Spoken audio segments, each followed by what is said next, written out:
नमस्कार मंडळी. Book readers टॉक्सच्या पुढच्या भागात तुमचं खूप स्वागत आहे. आपल्या बरोबर आज आहेत एक खूप सिनियर पत्रकार, लेखक, अनुवादक आणि अभिवाचक पुण्यातले श्रीनिवास वारुंजकर. नमस्कार सर. नमस्कार.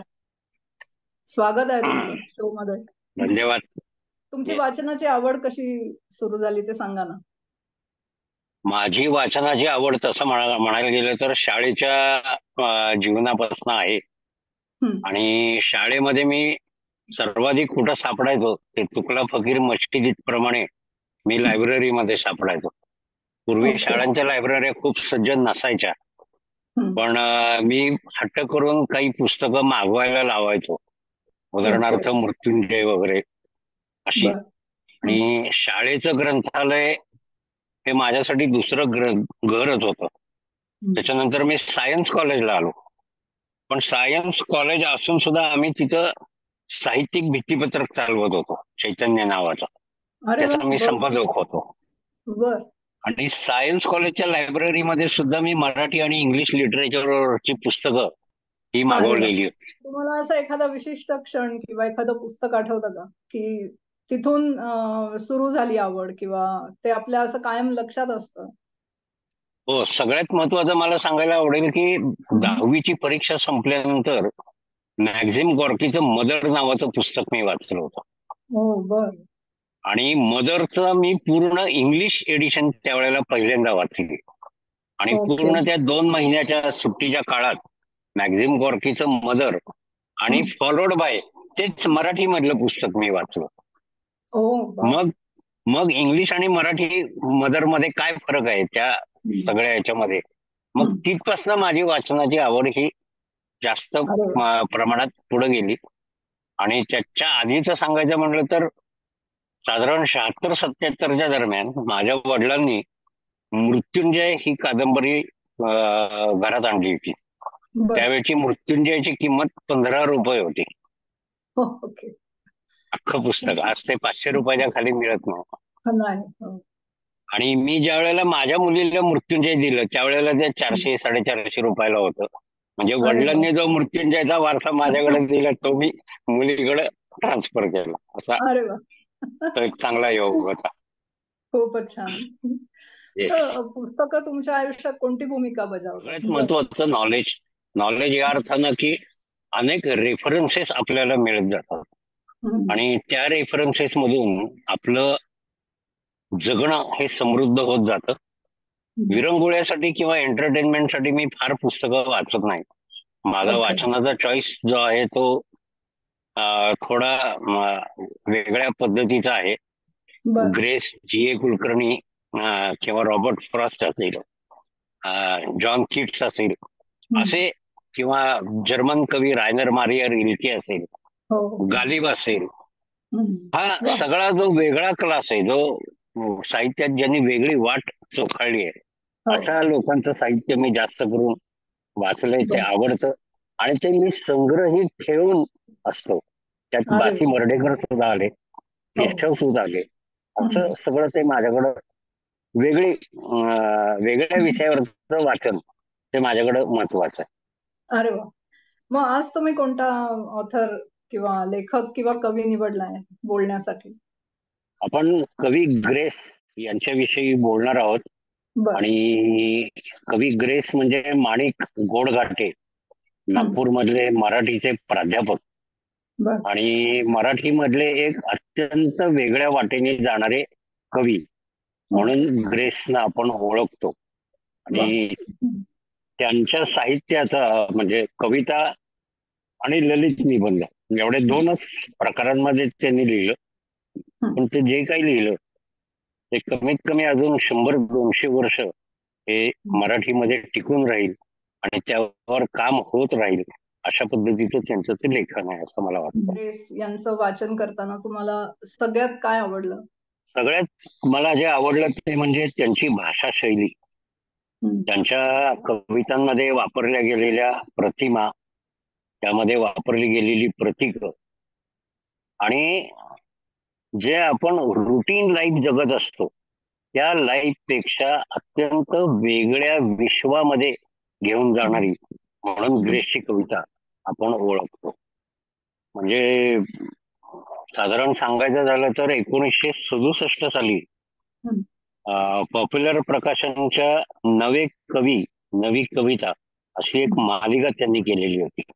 आणि त्यामध्ये नारायण सुर्वे असतील, अनुराधा पोतदार असतील किंवा नादो महानोर असतील आणि ग्रेस, अनुराधा पाटील अशा अनेक कवींच्या कवितांचे संग्रह त्यांनी त्या मालिकेमध्ये प्रसिद्ध केले होते.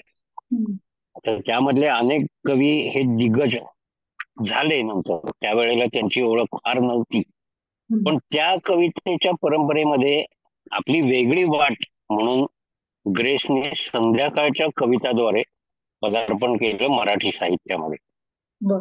आता संध्याकाळच्या कविता याची जर जातकुळी बघितली तर मी आता ज्या काही कवींची नावं सांगितली त्यामध्ये ती जातकुळी कुठेही मॅच होत नाही. मॅच होत नाही या अर्थानं की एक उदास असणारी वेळ संध्याकाळ, म्हणजे ज्याला आपण ट्वायलाइट झोन म्हणतो, की सूर्य मावळतीला गेलेला आहे पण अजून अंधाराचं आक्रमण झालेलं नाही. म्हणजे धड प्रकाश आहे का तर नाहीये, अंधार आहे का तर नाहीये, अशी जी चिमटीत पकडता येणार नाही अशी जी वेळ असते ती संध्याकाळची वेळ हा ग्रेसच्या कवितेचा स्थायी भाव आहे. त्यामुळे त्याच्या पहिल्या पुस्तकाचं नाव ते संध्याकाळच्या कविता हे अतिशय सार्थ आहे असं आपल्याला म्हणता येतं. त्याची अर्पण पत्रिका ग्रेसने हॉलिवूडची अभिनेत्री इनग्रिड बर्गमन तिला अर्पण केलेलं पुस्तक आहे ते. नॉर्मली आपण पहिलं पुस्तक आई वडील, एखादा गुरु, घरातलं कोणतरी अशा लोकांना अर्पण करत असतो, पण कविता संग्रह स्वतःचा पहिला निघतोय आणि तो अर्पण कोणाला करायचा आहे तर इनग्रिड बर्गमनला.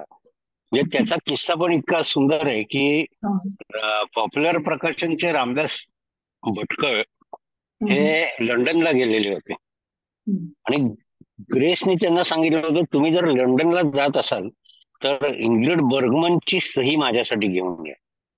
पूर्वी लोक सांगायचे टेप रेकॉर्ड आण, अमुक आण, तमुक आण, पण यांनी सांगितलं होतं की इनग्रिड बर्गमनची सही मला पाहिजे आणि कारण मी माझं पहिलं पुस्तक तिला अर्पण करतोय. तर ही मुलखा वेगळी मागणी पूर्ण कशी करायची, तर भटकळांची एक मैत्रीण तारा वनारसे ही लंडन मध्ये होती आणि लंडनच्या एका थिएटर मध्ये एका नाटकामध्ये इनग्रिड बर्गमन काम करत होती.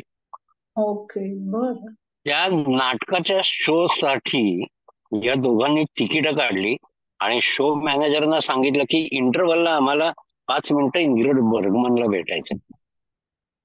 त्यांनी विचारलं काय कारण काय आहे, कारण ऍट रॅन्डम असं तिथं कुठं भेटता येत नाही, त्यात ती हॉलिवूडची सुपरस्टार होती. मग त्यांनी सांगितलं की भारतातल्या, महाराष्ट्रातल्या, मराठीतला एक कवी त्याचं पहिलं पुस्तक पब्लिश करतोय आणि ते पुस्तक त्यांनी इनग्रिड बर्गमनला डेडिकेट केलेलं आहे. हे ऐकल्यावरती त्यांना नाही म्हणता आलं नाही आणि मग त्या नाटकाच्या इंटरव्हलला इनग्रिड बर्गमनला रामदास भटकळ आणि तारा वनारसे भेटल्या.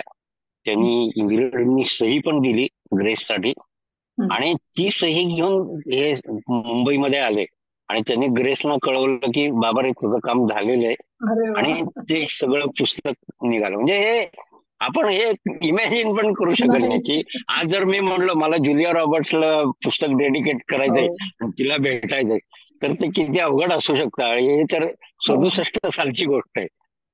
तर अशा पद्धतीने पहिल्या पुस्तकापासूनच त्याच्या वागण्यामधून, लिहिण्यामधून आणि आचरणामधून वेगळेपण असणारा हा कवी म्हणून ग्रेस आहे. त्या संध्याकाळच्या कविताच्या सुरुवातीला ग्रेसच्या हस्ताक्षरातली एक कविता आहे. ती कविता म्हणजे त्याच्या कवितेचं सगळ्या ज्या काही कविता लेखन आहे त्याचं ते प्रिएम्बल आहे असं म्हणता येईल, अशा पद्धतीची ती कविता आहे. कविता अशी आहे, गाय जशी हंबरते तसेच व्याकुळ व्हावे. कविता फार सुंदर आहे, मी पहिल्यापासून सांगतो. क्षितिज जसे दिसते तशी म्हणावी गाणी, क्षितिज जसे दिसते तशी म्हणावी गाणी, देहावरची त्वचा आंधळी शिलून घ्यावी कोणी, गाय जशी हंबरते तसेच व्याकुळ व्हावे, बुडता बुडता सांज प्रवाही अलगद भरुनी यावे. हे बुडता बुडता सांज प्रवाही अलगद भरुनी येणे ही जी संवेदनशीलता आहे ही ग्रेसच्या संपूर्ण कवितेची बेस आहे. बेस ग्रेस म्हणलं की नको रे बाबा, काहीतरी जड आहे, काहीतरी अवघड आहे. ग्रेसची कविता काही कळत नाही रे बाबा, तू कशाला काहीतरी वाचतो, तू ग्रेस वाचतोस, अरे अरे अरे असं म्हणणारे पण लोक मला भेटले. मला एक कळत नाही की जर एखादी गोष्ट समजत नाहीये तर आपण ती समजून घेण्याचा प्रयत्न केला पाहिजे. हे जसं आपण टायट्रेशनचा एक्सपेरिमेंट असेल कॉलेजमध्ये किंवा ओहम्स लॉ असेल, न्यूटन्स लॉ असेल, ते समजून घेण्याची एक प्रोसेस असते. आपण ती करतो म्हणजेच आपण शिकत असतो. आता ग्रेसच्या बाबतीत विषय अनेकदा असा वाटतो की कविता तर कळत नाही पण आवडते. म्हणजे ती गेली तेव्हा रिमझिम पाऊस निनादत होता, मेघात अडकली किरणे हा सूर्य सोडवित होता. हृदयनाथने गायलेलं हे गाणं सगळ्यांना माहितीये. ग्रेस ना, हा ते ती गेली तेव्हा वाले ते ना, हा ते माहितीये. किंवा त्या महाश्वेता मालिकेचं जे टायटल सॉन्ग होतं, हा, तर ग्रेस म्हणलं की असं काहीतरी वेगळं आहे हे लोकांना कळतं. म्हणजे ज्या वेळेला लोकांना कळलं की मी ग्रेसच्या साहित्यावर काही काम करतोय, त्यांच्या कवितांचे ललित लेखांचे संदर्भ गोळा करतोय, त्यावेळी त्यांच्या लक्षात आलं की हा काहीतरी विनाकारण अवघड काम करतोय आणि माहित नाही त्याचा आउटपुट काय असेल. पण याच्यामध्ये बेसिक गोष्ट अशी आहे की ग्रेसची कविता दुर्बोध मानली जाते, तर ती दुर्बोध आहे का? तर ती दुर्बोध आहे. बरं, ती दुर्बोधता लिखाणाच्या पातळीवरची आहे का आकलनाच्या पातळीवरची आहे? तर ती दोन्ही पातळीवरची. आता कविता सुचण्याचा एक क्षण असतो, कविता सुचते आणि कवी ती कागदावर मांडत असतो. मग ती मांडत असताना कवी त्याच्यामध्ये काही बदल करतोय का, की चलो इथं आपण जरा असं म्हणूया, इथं आपण जरा वेगळ्या पद्धतीने जाऊया, तसं काही ग्रेसनी केलंय का? तर तसं ग्रेसनी केलेलं पण आहे आणि त्याचे उदाहरणं पण अनेक आपल्याला देता येतील. मग जर सामान्य वाचकाला कळणार नाही असं आपण लिहितोय तर त्या लिहिण्याला किती अर्थ आहे? ग्रेसने हा विचार ऑलरेडी केलेला आहे. त्याने असं म्हटलं की माझ्या कवितेने मराठी भाषेला काय दिले किंवा ती काय देत आहे याचा विचार करण्याची मला आवश्यकता नाही. अनेकदा त्याने असं म्हणलंय की अनेकदा असं होतं की मी काय लिहितोय हे मला स्वतःला समजत नाही, पण ज्या वेळेला कविता सुचण्याचा एखादा क्षण असतो, एखादा प्रसंग असतो, त्यावेळेला मी त्या ट्रान्स मध्ये गेल्यानंतर मला जे सुचतं ते मी लिहिलं, मांडलं, मी त्याच्यापासून मोकळा झालो, वेगळा झालो. तुम्ही वाचताना तुम्हाला त्यात काय उलगडतंय ते तुम्ही बघा. कदाचित मला जे म्हणायचंय त्यापेक्षा तुम्हाला कळलेलं हे जास्त मॅच्युअर किंवा जास्त प्रगल्भ असू शकतं. मग म्हणून कविता लिहायचीच नाही का? तर लिहायची. अशा पद्धतीने त्यांनी लिहित गेलेलं आहे. ग्रेसची कविता ही मराठी भाषेमधली अनुवंशहीन कविता म्हटली जाते. अनुवंशहीन याच्यासाठी की या कवितेची जातकुळी आधीच्या पूर्वसुरींमध्ये कुठेही दिसत नाही आणि या कवितेचं अनुकरण तुम्हाला करता येणार नाही. त्यामुळे याला काय म्हणतात, पितरं नाहीत आणि पुढची पिढी नाही म्हणजे वंश नाही. म्हणजे ग्रेसने अनेक ठिकाणी असं म्हटलंय की निर्वंश समुद्र अशी त्यांनी स्वतःच्या कवितेला म्हटलेलं आहे. किंवा आता लिहिताना काही वेगळे वाटते, टिंब ठेवणीही अंती गीत अपुरे वाटते. म्हणजे अनेकदा ग्रेसने असं म्हटलंय की ज्या भाषेमध्ये मी जन्माला आलो तिथेही अनाथ वाटते मला. म्हणजे माझी कविता मांडण्यासाठी मला कदाचित एखाद्या वेगळ्या भाषेची गरज आहे.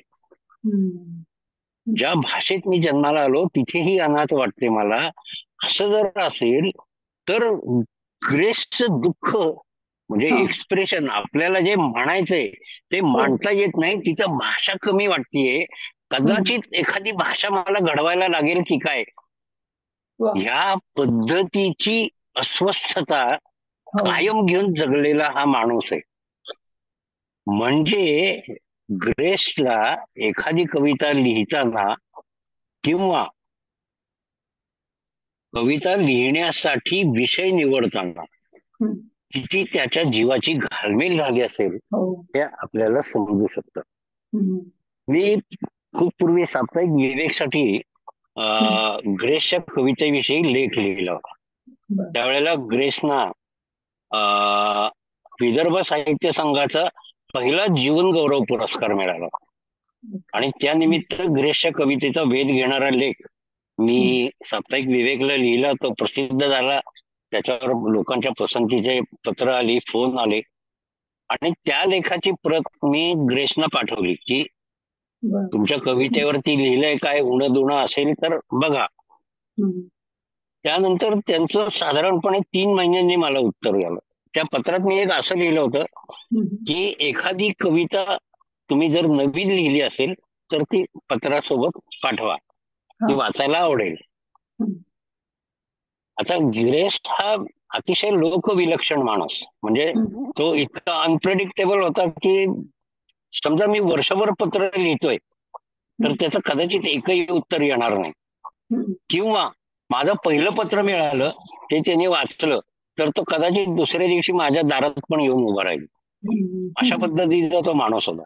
त्यामुळे 3 महिने उत्तर आलं नाही त्याचा मला काही वाटलं नाही, पण 3 महिन्यानंतर पत्र आलं आणि त्याच्या पाकिटावर त्याने लिहिलं होतं, कविता नाही, आदेश आल्याशिवाय कसे लिहिता येईल. आदेश आल्याशिवाय कसे लिहिता येईल मला हे काय कळलं नाही.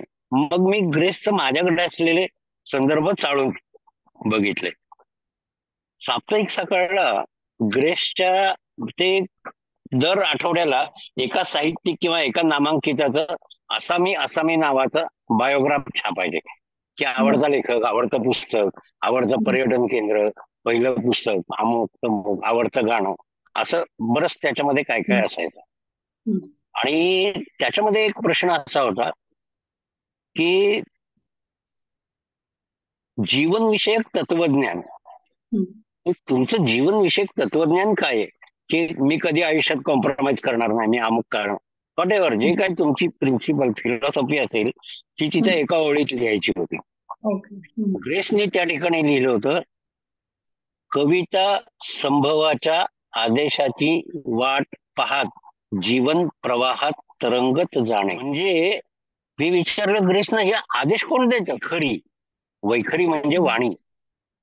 वैखरी ही आपण देवीच्या अवतारामध्ये समजतो. नवरात्रही सध्या सुरू आहे आणि भाषा ही सुद्धा पुन्हा स्त्रीलिंगी आलं.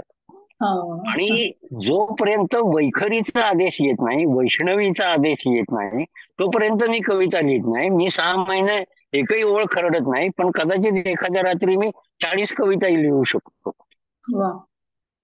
हे जे ग्रेसचं होतं की त्यावेळेला ते वाचल्यावर मला त्या वाक्याचा उलगडा झाला की आदेश नाही, आदेश आल्याशिवाय कसे लिहिता येईल. म्हणजे जेव्हा एक कविता लिहून, ही वॉज नॉट गदी माडगुळकर. गदी माडगुळकरांचा अधिक्षेप नाहीये याच्यामध्ये, गदी माडगुळकरांची स्टाईल वेगळीच आहे. पण शीघ्र कवी किंवा चला हे घ्या गाणं लिहून, हिंदीवर सारखा एखादा गीतकार किंवा शकील बदायुनी, आसरा जयपुरी मागितलं तर जाग्यावर लिहून दे. ग्रेस त्या कॅटेगरीमध्ये कधीच नव्हता. त्यामुळं ग्रेसच्या कवितेचं कडं बघताना आपल्याला त्याचं आयुष्य काय आहे हे पहिल्यांदा बघावं लागतं. मग त्याच्या आयुष्यातली कोडी कुठली आहेत ती बघावी लागतात आणि मग त्याच्या कवितांमधले संदर्भ आपल्याला किती भिडतायत हे बघावं लागतं. आता प्रॅक्टिकल वर्ल्ड मध्ये, म्हणजे ज्याला आपण लौकिक जीवन म्हणतो, त्याच्यामध्ये बघायचं तर ग्रेस हा MA मराठी झालेला, नागपूर विद्यापीठाचा विद्यार्थी. त्याच्यामध्ये गंमत अशी आहे की त्यांनी MA मराठी केलं आणि नागपूर विद्यापीठामध्ये ते मराठी शिकवत होते. ते विदर्भ साहित्य संघाचं एक मुखपत्र निघतं, युगवाणी. त्याचे 3 वर्ष ते संपादक होते. मराठी विश्वकोशच्या लेखक समितीमध्ये ते होते आणि त्यांनी अनेक जुन्या लेखकांविषयी विश्वकोशासाठी योगदान दिलेलं आहे. त्याचबरोबर रायटर्स सेंटर, रामदास भटकळांनी मुंबईमध्ये एक रायटर्स सेंटर नावाची संस्था सुरू केली होती. त्यांचं एक त्रैमासिक निघत होतं, संदर्भ नावाचं. त्याचं संपादक पद त्यांनी स्वीकारलेलं होतं. त्याचबरोबर राज्य शासनाचे पुरस्कार त्यांच्या अनेक पुस्तकांना मिळाले. ग्रेसचं बालपण जे गेलं ते नागपूरमधल्या अतिशय बकाल वस्तीमध्ये गेलं. त्यांची स्वतःची गोडघाट्यांची एक चाळ होती. त्या चाळीमधलं वातावरण हे म्हणजे आपण ज्या वातावरणात राहतो त्याच्या एकदम विरुद्ध टोकाचं होतं. पण ह्या माणसाला म्हणजे ग्रेसनीच अनेक ठिकाणी म्हटलंय, maybe I am hearing a different drum. मला माझ्या ह्या सगळ्या आयुष्यामध्ये एक वेगळा ढोलाचा नाद माझ्या डोक्यात सतत घुमत असतो आणि त्यामधून मी हे सगळं लिहायला लागलो. अगदी सुरुवातीला पुशी रेगेंसारख्या दिग्गज कवींनी छंद नावाच्या नियतकालिकामधून ग्रेसची कविता सगळ्यात पहिल्यांदा मराठी वाचकांसमोर आणली. त्यानंतर जी ग्रेसची कविता आली ती सत्यकथा त्याच्या अंकांमध्ये आली आणि मग नवभारत असेल किंवा सुलेखन वाचन पुस्तिका असेल, अशा अनेक ठिकाणी त्या ग्रेसच्या कविता येत होत्या. पण 67 सालापर्यंत ग्रेसचं एकही पुस्तक आलेलं नव्हतं. आणि ज्या वेळेला संध्याकाळची कविता हे पुस्तक मराठीमध्ये आलं त्यावेळेला मराठी कवितेला एक वेगळा चेहरा मिळाला असं मला नेहमी म्हणावं असं वाटतं. कारण याच्या मागचं महत्वाचं कारण म्हणजे तेच परत की याच्या आधी असं कोणी लिहिलं नाही आणि नंतर कोणाला तसं लिहिता आलं नाही. अनेकांनी कॉपी करायचा प्रयत्न केला पण ते शक्य नव्हतं, कारण ग्रेस शतकात एकदाच जन्माला येतो. ती गेली तेव्हा रिमझिम पाऊस निनादतो होता हे आपल्या सगळ्यांना माहिती आहे गाणं. आणि हृदयनाथ मंगेशकरांनी त्याला चाल लावली आणि त्या गाण्यातून असं वाटतं की कवीची आई एक्सपायर झालेली आहे, निधन झालेलं आहे तिचं आणि हा व्याकुळ झालेला आहे. म्हणजे त्या चालीमधनं जो सगळा अर्थबोध होतो तो तसा होतो. पण ग्रेसने हा आक्षेप पूर्णपणे नाकारलेला आहे. ग्रेस म्हटलं आई गेली असा म्हणजे मेली असा त्याचा अर्थ नाहीये की एक लहान बाळ आहे त्याला हातात काहीतरी चाळा दिलाय आईने, खेळणं दिलंय आणि बहुतेक ती बाजारात गेलीये पण त्या मुलाला असं वाटतंय की ती आता येणार आहे का नाही परत. तो जो क्षणिक अनाथपणाची भावना त्याच्या डोक्यात आहे की आता आपल्याला कुणी आहे का नाही. त्यावेळी वारा सावध पाचोळा उडवत होता हे सगळे अंगणात गमले मजला संपले बालपण माझे. हे जे आहे हे क्षणिक आहे, लहान मुलाला वाटतं की असं झालं असेल. पण ग्रेसनी हृदयनाथनं सुद्धा सांगितलं होतं की ती चाल जरी तुम्ही तशी लावली असली तरी त्या चालीमुळे माझ्या कवितेच्या आशयाचं नुकसान झालं. चांगली कविता आहे ग्रेसची, ती मी सादर करतो. तू येशील म्हणून मी वाट पाहतो आहे की ही आशा कातरवेल.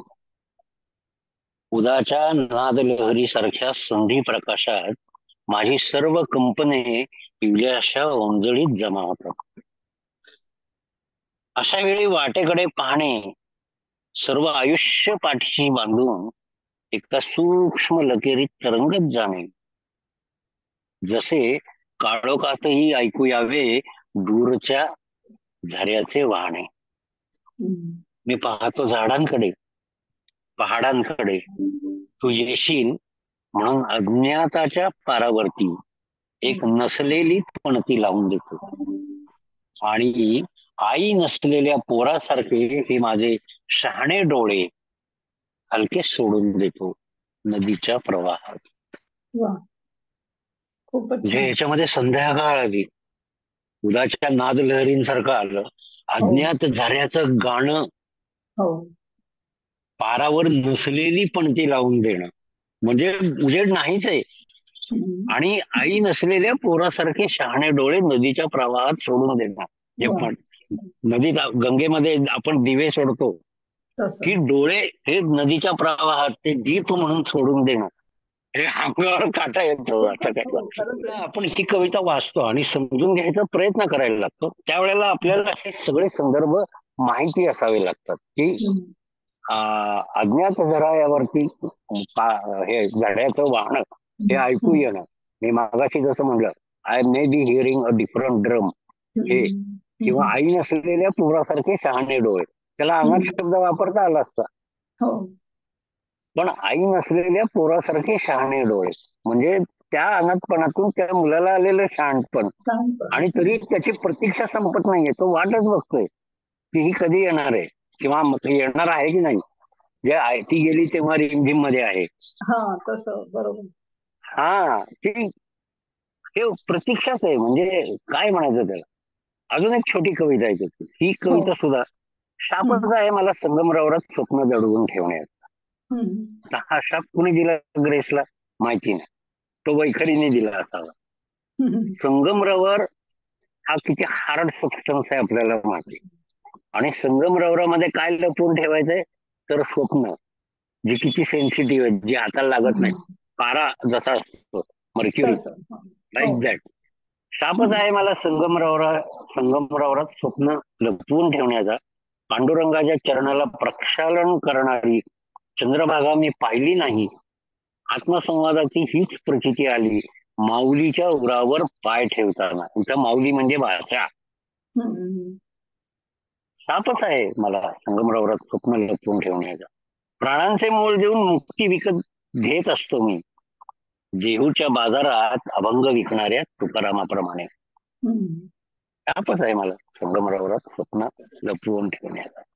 आता ह्या कविता समजून घेताना आपल्याला हे माहिती पाहिजे की देहूच्या बाजारामध्ये मुक्ती विकत घेणारा तुकाराम म्हणजे काय. आपल्याला हे माहिती पाहिजे की माऊलीच्या उरावर पाय ठेवताना आत्मसंवादाची प्रतीती कशी काय येते. हे ज्या वेळेला तुम्ही विचार कराल, याचे संदर्भ तपासाल, त्यावेळेला ही कविता आपोआप सोपी होत जाते.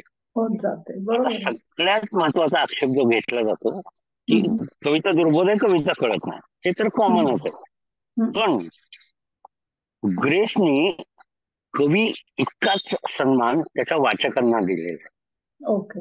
मी ज्या वेळेला इथं पुण्यात प्रभात रोडला ग्रेसना पहिल्यांदा भेटलो होतो, त्यावेळेला ग्रेसने सांगितलं होतं की ठीक आहे, माझी कविता समजत नाही, तुम्ही वाचली, तुम्हाला समजली आणि तुम्ही मला ती उलगडून सांगायला लागला, तर कदाचित असं असू शकतं की मला अभिप्रेत नसलेला एखादा संदर्भ तुम्ही अर्थ उलगडताना माझ्यापर्यंत पोहोचू शकतो. ती छोटी जी गोष्ट होती ना की एक माणूस परिसाचा शोध घेत हातातल्या दंडाबेडी वाटेतल्या दगडाला लावून बघत असतो आणि त्याला कळत नाही त्या लोखंडाचं सोनं केव्हा होऊन गेलेलं असतं. त्या गोष्टीसारखं ग्रेस नेहमी म्हणतो की जर एखाद्याला माझ्या कवितेचा अर्थ उलगडला, मला जे म्हणायचंय ते वाचकाला जर कळलं, तर त्या वेळेला त्या वाचकाची मानसिक स्थिती ही कवीला कविता सुचण्याच्या पातळीला येऊन पोचलेली असते. कवीची सृजनाची क्षमता ती कविता लिहिताना जी असते, तीच क्षमता त्याच पातळीवरती तो वाचक येऊन पोचलेला. दोघांना जोडणारा जो पूल असतो तो प्लॅटिनमचा पूल असतो. पूर्ण पण नाही, डायमंड पण नाही, प्लॅटिनम. म्हणजे वाचक हा सुद्धा एक संवेदनशील कवीच असतो आणि कवी हा एक संवेदनशील वाचक. त्याशिवाय जोपर्यंत या दोघांमधलं द्वैत साधलं जाऊ शकत नाही, तोपर्यंत तुम्हाला ही कविता दुर्बोधच वाटणार, त्याला मी काही करू शकत नाही. आणि जसं जी.ए. कुलकर्णी म्हणायचे किंवा मर्ढेकर म्हणायचे, मर्ढेकरांची एक कविता आहे, बंद बांबूचे पिवळ्या गाते आकाशातील अगौरेची ते चराचरातील जळते संज्ञा जगण्याची पण उद्या प्रतिज्ञा. मोज प्रकाशनचे भागवत होते, त्यांनी मर्ढेकरांना ऑफिसमध्ये बोलवलं आणि म्हटले, अहो ही काही कविता कळत नाहीये, काही संदर्भ लागत नाहीये, असं काय करायचं, ही छापायची का नाही छापायची. मर्ढेकर म्हणजे मी लिहिली ना ती छापायची. तुम्हाला कळत नाहीये ना, तुम्ही सोडून द्या. प्रत्येक कविता तुमच्यासाठी नाही. बरोबर. आपल्याला कळत नाही ते सोडून द्यायचं. गंगा नदी वाहते का नाही, आपल्याकडं आपण ओंजळीत जेवढं घेऊ शकतो, आपली जेवढी क्षमता आहे तेवढंच पाणी आपल्या वाट्याचं आहे, बाकीचं वाहतच जाणार आहे. जी कुलकर्णींनी हेच उत्तर दिलं होतं. माझ्या कथा कळत नाहीत, त्या दुर्बोध वाटतात किंवा समजत नाही, त्याला काय करायचं? जे कुलकर्णींनी सांगितलं होतं सोडून द्यायचं. माझी कथा म्हणजे सरकारी योजना नव्हे, ती का तळागाळापर्यंत पोचलीच पाहिजे असा काही माझा अट्टाहास नाही. त्याला समजेल ज्याला नाही समजेल तो सोडून देईल. मी माझ्या कथांची किंवा मी माझ्या कवितांची एक्सप्लेनेशनची डिक्शनरी घेऊन लोकांना पाठवायची का? वाचणाऱ्याने थोडा अभ्यास करावा आणि या माझ्या पातळीवर. ग्रेसचं तेच म्हणणं होतं, तुमच्या आतल्या उलगडलीची उत्तरं बाहेरच्या जगाकडे नसतात. तुम्ही जे लिहिताय तुम्ही तुमच्या आनंदासाठी लिहिताय. ते वाचून एखाद्याला जर त्याच्या लाईफची एक आपली काय पॅरलल लाईन दिसली तर तेच त्याचं लिखाणाचं कौतुक आहे. समजा एखाद्या लग्नाला आपण गेलो आणि लग्नाचा अल्बम आला की आपण काय बघतो, त्या अल्बम मध्ये आपण कुठं दिसतोय? कवितेचं असंच असतं, कविता वाचताना लोक रिलेट करतात की यातलं मला काय लागू आहे. म्हणून जर कळत नसेल तर लोक अभ्यास करतील, समजून घेतील, प्रश्न विचारतील आणि संदर्भ तपासतील. प्रत्येक वेळेला वारा म्हणजे परपुरुषाचं प्रतीक आहे, हे म्हणजे अमुक आहे असं ग्रेसने सांगायचं का? नाही सांगायचं. तुम्ही शोधा ना, मग तुम्ही काय अभ्यास करणार? कारण ही करमणुकीची कविता नाही, ही एंटरटेनमेंट नाहीये. त्याच्यामध्ये काहीतरी विषय आहे, काहीतरी आशय आहे, काहीतरी कवीला सांगायचं आहे, काहीतरी त्याची अस्वस्थता आहे, ती तुमच्यापर्यंत पोहोचवायची असेल तर तुम्ही थोडा अभ्यास नको करायला? आणि ग्रेस हे सार्थ म्हणणं होतं. ललित निबंध लिहिले त्यामध्ये त्याच्या कवितांचे पण उल्लेख आहेत, पण त्यांनी सुरुवातीला सांगितले चर्चबेल मध्ये. पहिला ललित निबंध त्याचा चर्चबेलचा होता. चर्चबेल त्यांनी सुरुवातीला सांगितले की या सर्व निबंधांमध्ये माझ्या कवितांचे बाय डिफॉल्ट उल्लेख येत असतील तरी हे निबंध म्हणजे त्या कवितांचं परिशिष्ट नव्हे. हे परिशिष्ट नाही की याच्या ठिकाणी मला असं म्हणायचं हे मी तुम्हाला आता सांगतोय असं नाही. ग्रेसच्या कवितेमध्ये आपल्याला अनेक वैश्विक साहित्यातले संदर्भ सापडतात. त्याच्यामध्ये लिओ टॉल्स्टॉय असेल, संत ज्ञानेश्वर असतील, तुशी असतील किंवा दस्तयेवस्की असेल, जर्मन कवी रिल्के असेल, असंख्य संदर्भ त्याच्यामध्ये आढळतात. आता एक स्पॅनिश कवी होता लॉर्का म्हणून. लॉर्का, त्या लॉर्काने एक म्हणलं होतं की प्रत्येक कवीची कविता समजून घ्यायची असेल तर त्या कवीची लँग्वेज विदिन लँग्वेज ही समजून घ्यायला पाहिजे. याचा अर्थ काय की ग. माडगुळकरांची कवितेची एक विशिष्ट भाषा आहे, ती म्हणजे ज्याला आपण सिग्नेचर म्हणतो त्या टाईप मधली ती त्यांची आहे. सुर्वींची वेगळी आहे, पालकवींची वेगळी आहे, तशी ग्रेसची वेगळी आहे. त्यामुळे ग्रेसची लँग्वेज विदिन लँग्वेज समजून घेताना तुम्हाला सगळे हे संदर्भ वैश्विक साहित्यामधले, गालिब असेल त्याच्यामध्ये अजून काही असेल, हे सगळे संदर्भ तुम्हाला त्याच्यामध्ये माहिती असायला हवी. ते जर माहिती नसतील तर कविता उलगडणार नाही हे निश्चित. पण जर माहिती असतील तर कविता अशी काही समजेल की तो आनंद घेता येईल. कविता समजेल तेव्हा आनंद घेता येईल. एक्झॅक्टली. शब्दांनी हरवून जावे क्षितिजांची निकता ओळ, मी सांज फुलांची वेळ. शब्दांनी हरवून जायचं, क्षितिज मिटलं पाहिजे. म्हणजे कुठल्या पोझिशनला तुम्हाला जायचंय पहिल्या 2 ओळीत त्यांनी सांगितलंय. शब्दांनी हरवून जावे क्षितिजांची निकता ओळ, मी सांज फुलांची वेळ. वृक्षांच्या कलत्या छाया, म्हणजे संध्याकाळ पुन्हा. वृक्षांच्या कलत्या छाया, पाण्यावर चंद्र फुलांची, मी निळी सावळी वेल. गात्रांचे शिल्प निराळे, स्पर्शाचा तुटला गजरा, मी गतजन्मीची भूल. तू बावरलेला वारा, पायात धुळीचे लोळ, मी भातुकलीचा खेळ. असं ग्रेसनी स्वतःविषयी म्हणून ठेवलंय. चंद्रमाधवीचे प्रदेशात मधली ही पहिली कविता आहे. आणि इतक्या वेगळ्या पद्धतीची ही कविता, इतक्या वेगळ्या पद्धतीची ही रचना ग्रेसनी लिहिताना कुठेही आज लोक जसं मुक्त छंद म्हणत लिहितात असं फारसं लिहिलेलं नाहीये. ग्रेसच्या सगळ्या कविता या वृत्तबद्ध, यमकाचं भान राखणाऱ्या, त्याच्या अक्षर गणमात्रा, छंद हे सगळं बरोबर सांभाळणाऱ्या. म्हणजे त्यांनी पृथ्वी वृत्तामध्ये लिहिलंय, शार्दूल विक्रीडित मध्ये लिहिलंय. शार्दूल विक्रीडित म्हणजे आपल्याला माहिती असेल की हे आपण मंगलाष्टक जी म्हणतो, रामो राजमणी सदा विजयते, रामं रमेशं भजे, रात्रीच्या सुनसान दीर्घ समयी आले कसे कावळे.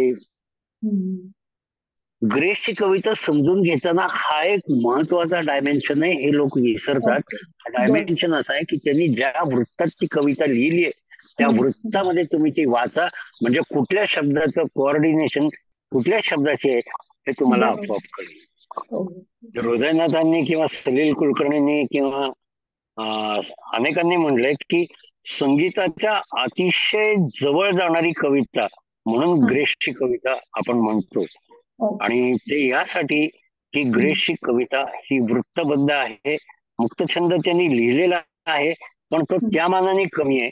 पण ज्या वृत्तात ग्रेसनी कविता लिहिली आहे त्या वृत्तात तुम्ही जर ती वाचण्याचा प्रयत्न केलात तर तुम्हाला ती कविता उलगडण्याचा आणखी एक मार्ग खुला होतो.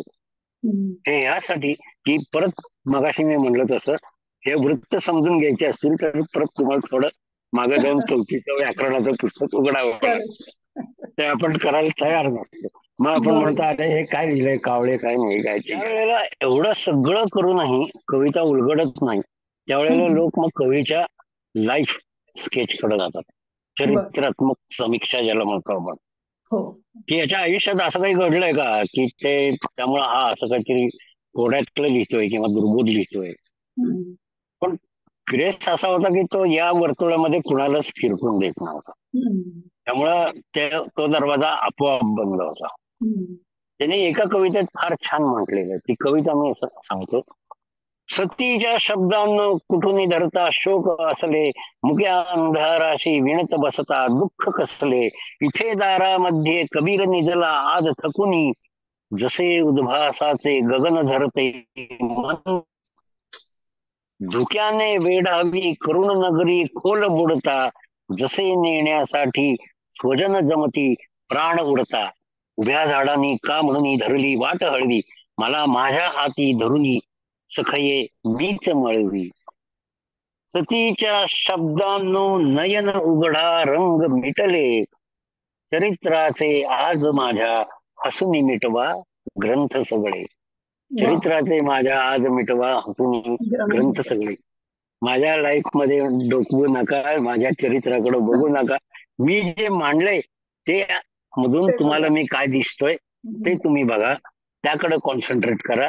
सगळ्या प्रश्नांची उत्तर त्या रूपक प्रतिमांमध्येच दडलेली आहेत. हे ग्रेसनी म्हणून ठेवलेले.